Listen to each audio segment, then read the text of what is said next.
Hey guys, welcome to the channel. Those of you are new here, I revamped my channel last December. So I had a small channel of around 800 subscribers back in 2020 and 2021. But then I stopped and then I revamped it again last December. So now it's like a living abroad channel.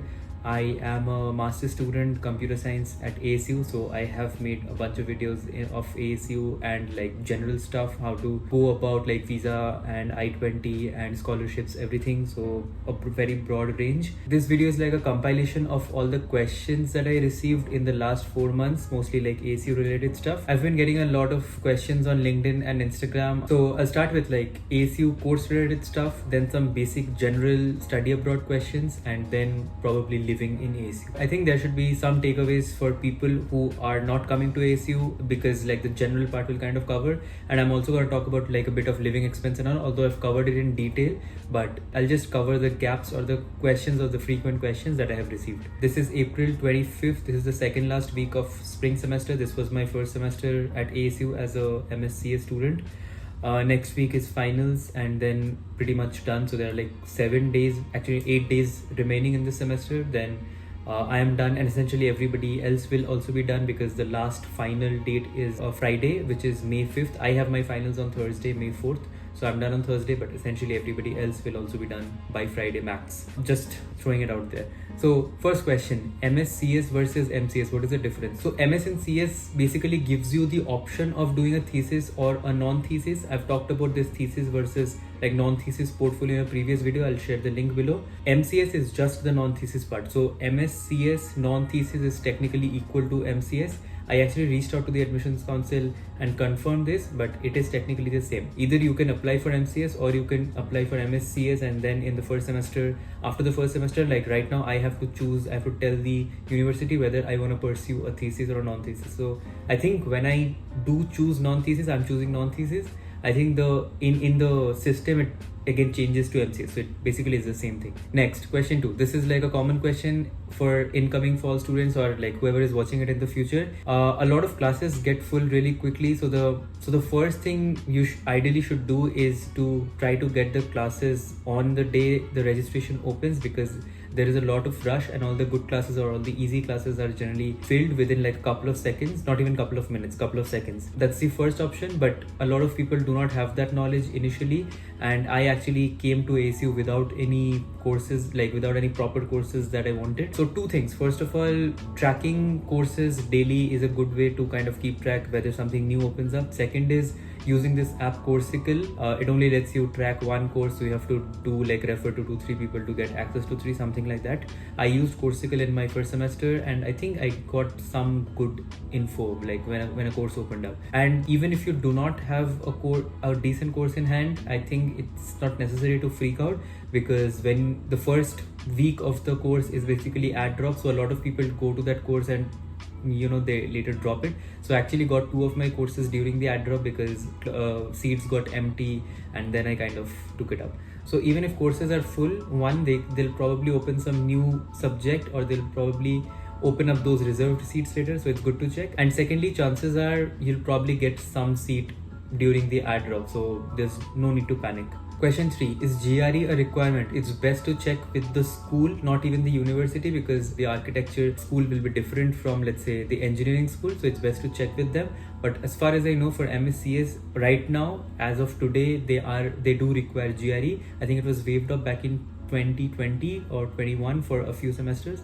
But even I applied with my GRE score, and for future applicants, GRE is required. But again, if you want to 100% confirm, it's just easier to shoot an email to the admissions and confirm it. Question 4, credit system. How many credits are there for grad programs? So for undergrad, it's 120 credits, and you have to do that in 8 semesters. For grad, it's 30 credits, and you have to do it in 4 semesters. You can kind of do it in 3 semesters. So I've also mentioned this again in a previous video, link should be somewhere in the description. But basically 30 credits means 10 subjects roughly for grad, and 10 subjects people generally do it in 3, and then in the last semester 1 subject. If you have an offer in hand, a lot of people choose to kind of do 3 and then 4, and then finish the degree off in 1.5 years.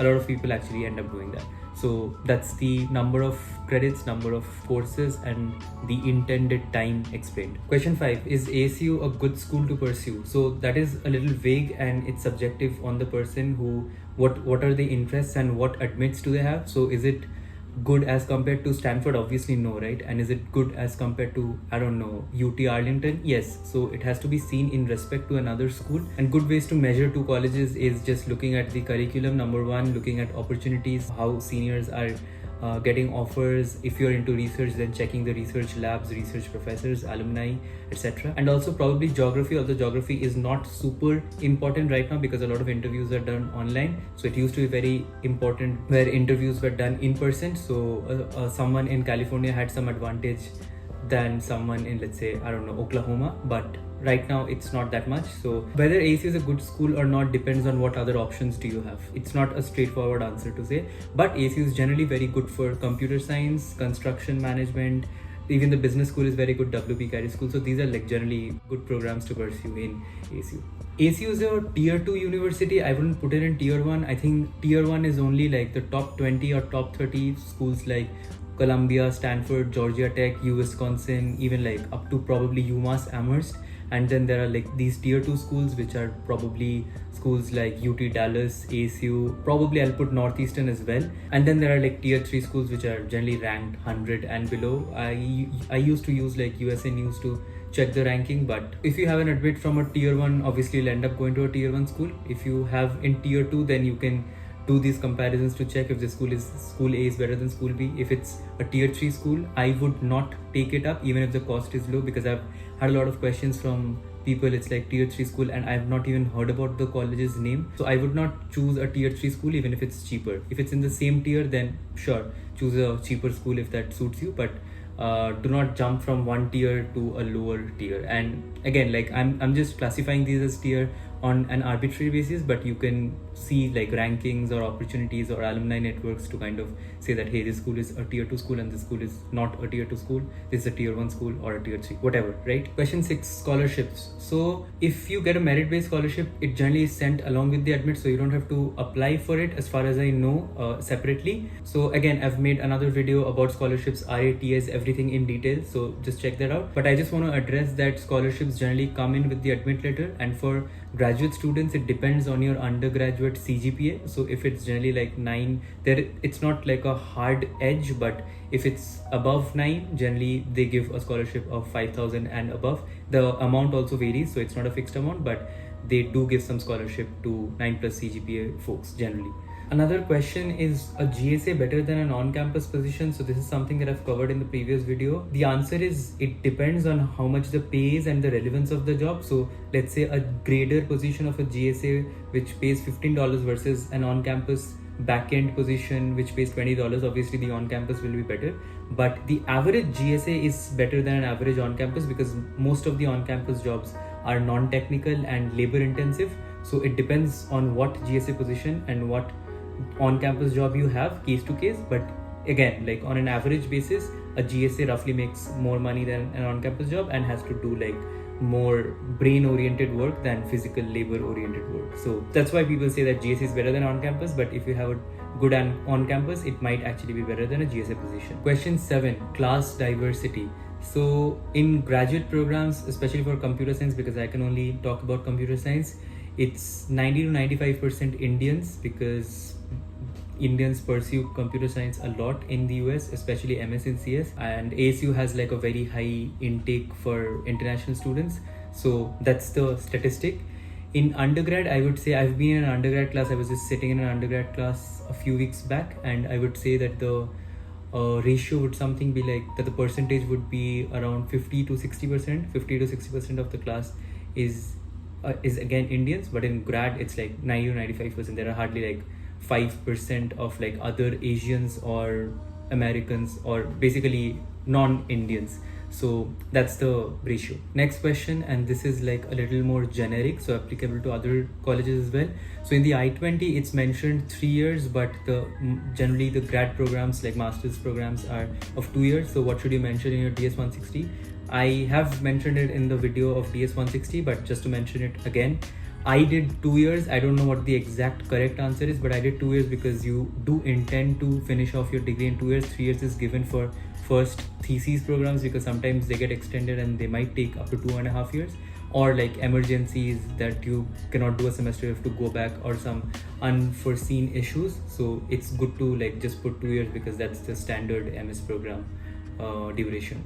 So I put 2 years in DS160, and I would actually recommend putting 2 years for the DS160, not 3 years, which is mentioned in your I-20. So that's the question. Question 9 is again a general question applicable to other universities as well. When can you do an internship? So internships can be done after 2 full-time enrolled semesters. So basically, whoever comes in fall generally does the fall semester, spring semester, and then they do an internship in the summer. Whoever comes in spring, for example, in my case, I can't intern this summer because I've only had 1 semester. So I have to do 2+. So basically 2 semesters and then another spring semester. So I'll essentially be doing an internship next summer along with the fall 23 admits. So basically fall intake candidates do it after 2 semesters, and spring intake candidates end up doing after 3 semesters. If they plan on doing an internship, a lot of spring candidates, if they do have prior work experience, just complete their degree in 1.5 years and then just go for full time. I've seen a lot of cases like that, but that's about the internship part. Question 10, how are the job opportunities for ASU strictly for computer science? It used to be very good up until last year, but now the entire across the industry, it's horrible. So it's not particularly to ASU, but it's across the US industry. So people are not getting full-time offers right now. Internships are still doable. I think 3 or 4 out of every 10 people have summer internships for this summer, but full-time is pretty bad, 1 or 2 out of 10, which used to be the other way around. 8 out of 10 people would have had full-time offers easily.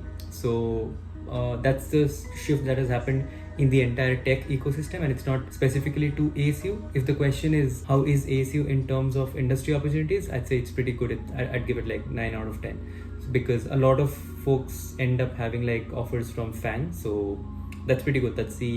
That used to be the ideal goal up until this layoff, but yeah, so I'd give it like a solid 9 out of 10. Question 11, can part-time jobs cover the expenses? Yes, they can. If you get like a $15 per hour pay, you essentially earn $1,200 a month, roughly speaking, and your living expenses would ideally not cross $1,200. I live in a private room. If you are living in a shared room, you'll essentially have some money to save. I live in a private room. I pay around $800 for the room, including utilities and Wi-Fi. And then my groceries are around $200, and then miscellaneous is around $200. So roughly it never exceeds $1,200 for me, and I get paid $1,200. So generally I don't save any money because I'm living in a private room, but I don't have to pay anything out of my pocket. And this is actually the most asked question, is how much is the rent and living expenses, which again, like I've discussed it in a previous video, but just to reiterate it again, the rent of one room is generally $800 to $1,200. I luckily got an $800 deal, but the rent is generally $800 to $1,200. You can think of it like rent plus utilities plus Wi-Fi. So it ideally shouldn't go up to $1,200. So if you're splitting it within 2 people, then whatever it is divided by 2. So if you're taking a room for $1,200, obviously you'll pay $600 if it's a shared room, and $1,200 if it's a private room. $200 for groceries is a good amount, and then probably $100, $200 for miscellaneous. So depending on your rent, you can add like another $400. And I have been not living too frugally. If you're living a little frugally, then you can kind of squeeze that $400 to, I would say, $250 or $300. So that's the entire living expense plus rent. If for details, I think I've made another video which dives a little bit deeper into this and the exact breakdown and stuff, but that's about it. Next is, how do you lease/sublease? So the first thing is, if leasing means that you directly talk to the leasing agency of that particular apartment and then you lease it from them. Generally leases are around 9 months to 11 months. Always check what is the lease break policy. So if you have to move out or anything happens, then do they allow subleasing? Some apartments don't allow subleasing, so you have to break the lease, which costs like around $2,000 in some cases. Just check with the apartment. Every apartment has a separate policy.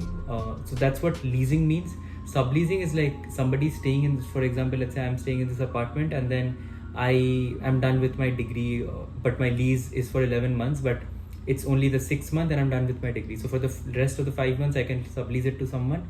Benefits of subleasing are generally some of the things are set up, so you won't walk into like an empty apartment. So for example, kitchenware and basic stuff like curtains and stuff might be set up if it's a sublease. There are like two ways to sublease. One is where you do it officially. Basically, the leasing agency, you have to talk to the leasing agency and they'll update the name in the lease. So they'll put your name.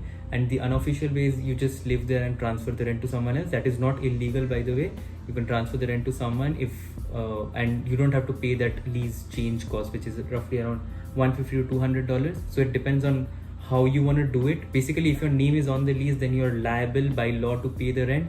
If you're not, then you're technically not. So the contract is between you and the guy who is subleased. But let's say you run away to California or whatever, I'm just saying, then just to explain the liability part, then the person whose name is on the lease is liable. So generally when I'm subleasing to you, it is in my best interest to transfer the lease, like the name, to you, because otherwise if you run off, then I will be liable to pay the rent. These are the caveats of subleasing.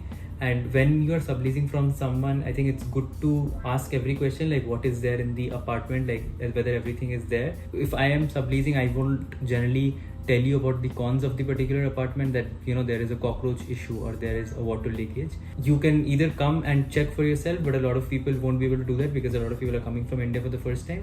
So do a video call or do like a picture of what is the current scene of the house, not when you leased it, because but that time it might be renovated. But if I have, let's say, if I'm subleasing to you and I've trashed the apartment, then you will have to come to this like filth. So it's basically good to just get it on video, get it checked once, compare all options. A good way to do it is generally joining the WhatsApp groups, and a lot of people will just post like sublease advertisements, because people keep on signing lease and then they keep on moving out, so then they transfer the lease. So there is no inherent problem in subleasing. I probably prefer it because some of the things are already set up, and it's like shorter term leases. Generally sublease will be for 5 months or 6 months, whereas lease, it could be for like 9 months to could be up to 14 months for that matter. So that's the lease sublease question that I got. Another question is commute. So I'm guessing most Indians/international students will not have a car right now. The ideal way of commuting is either a bike, which is like a bicycle. Bicycle is called bike in the US. So either a bike, or there are these e-scooters which cost I think around 500. Bikes cost around 100 to, it could be up to 500, but the cheapest ones are 100, 200. That's what a lot of people use. So apart from bikes and e-scooters, the other preferred way of commuting are these free buses, which are called orbit buses. So they're free and they do these like loops around ASU. So depending on wherever you're staying, you'll probably get one or the other bus. Like they're known as Mars, Mercury, Jupiter, named after like the planets. And there are also numbered buses, like for example 62/30, for which you have to get a U-Pass for $75. Otherwise you have to pay for every ride, which is $1. So getting a U-Pass is cheaper. For an entire semester it costs $75. For I think 2 semesters, if you get it in fall, it costs $150. So some people do use that. But I have actually had a U-Pass this semester, but I feel like bicycles are more convenient than a U-Pass, because you end up missing the bus and then it's 30 minutes later. So it's a mess. And if you have to, even if you have a bicycle, you can still use the free buses. So I'm going to use that combination next semester probably. I'll just use a bicycle and the public bus will anyway be there. There are no issues with the numbered buses, but if you have like a free bus service and you have a bicycle for yourself, then there is no need for a numbered bus. But again, depending on the location, you'll have to see what suits you best. And just like to give you an estimate of how much a car costs, a lot of second-hand sedans cost roughly, the 3,000 ones are a little shitty, but $3,000 to $5,000 is a good amount for pre-owned car, probably like a 2010, probably a 2014 model, something like that. So a lot of people do end up, like PhD students do end up, because they can afford it, and people also buy it in their final semester sometimes if they have enough saved up money from their on-campus jobs, or they're just rich. So that's just to give an estimate of how much a pre-owned car costs, if anybody's interested in purchasing. The second last question, how is the weather here? The weather gets bad from May to September. It's really hot, but I think whoever's coming from India can easily adjust, because I think it's comparable or maybe slightly less, sometimes slightly more than India. The only difference is I think the Arizona heat is like on the drier side, and a lot of Indian heat is like a little humid, so like a lot of sweating and stuff. But I stayed in Vellore for like 4 years for my undergraduate. I went to VIT University, and I think VIT's weather, like Vellore's weather, is similar to Arizona's weather as compared to Kolkata, where I have lived again. Like I'm from Kolkata. So Kolkata's weather is like humid, hot, which causes a lot of sweating. Whereas Vellore heat is like dry, like almost like peels through your skin like scorching heat, which is similar to Arizona. It gets really hot in May, June, but the heat starts from April. Right now it's like around 30 degrees. May, June, July, August is pretty hot. From October it gets better. November, December, January and February and even March is cold. Like it's colder than a lot of like northern states of India. So that's pretty cold. That's the weather update. And the last question is actually important. Is Arizona safe? Specifically, is Tempe safe or not? So in the US spectrum, it's safe because US is not that safe, right, as compared to like other countries / other regions. There is a lot of like gun violence and stuff. I mean, everybody knows about it. But Tempe is relatively safe again. In US standards, like if I have to compare Tempe to Detroit, yes, obviously Tempe is super safe, but there are incidents every once in a while. But I guess anybody coming to the US already knows it. I mean, otherwise they'd just go to Finland. But in US terms, Tempe is pretty safe. It's safer than, I've been to LA, I've been to SF, and Tempe seems much more safe because it's a very small place, small city. I mean, probably 3 to 4 miles and then you're out of Tempe, and you drive anywhere in any direction. 5 miles, it's like a 5-mile box, I think, roughly. I might be wrong with the exact number, but it's a very small place. And even Arizona, for that matter, is safer as compared to like, I mean, a lot of other states in the US. But that should be a simple Google search if you want to look at like crime rates and see where it falls on in the entire spectrum of 50 states. That's the end of the video. I guess I've answered all the good questions. In the next few months, I actually plan on doing like these casual interviews with people who are working in tech, like FANG or non-FANG, which I think will help actually me and everybody else who is pursuing MS or for that matter undergrad degrees end up landing a job or like helping in that space, helping in that tech space. But this semester has mostly been ASU content because I felt like there is no proper content, at least in the YouTube space. Everybody kind of has to figure out everything after coming here, so it gets a little like chaotic. And you can actually take better decisions if you have this information prior in every scenario, from internship to part-time jobs to housing. You can take all these informed decisions if you have like a good source of information. So that's what I wanted to do with this channel, at least in this semester. And I'll see you in the next one, which is probably going to be a vlog, I guess. Let's see.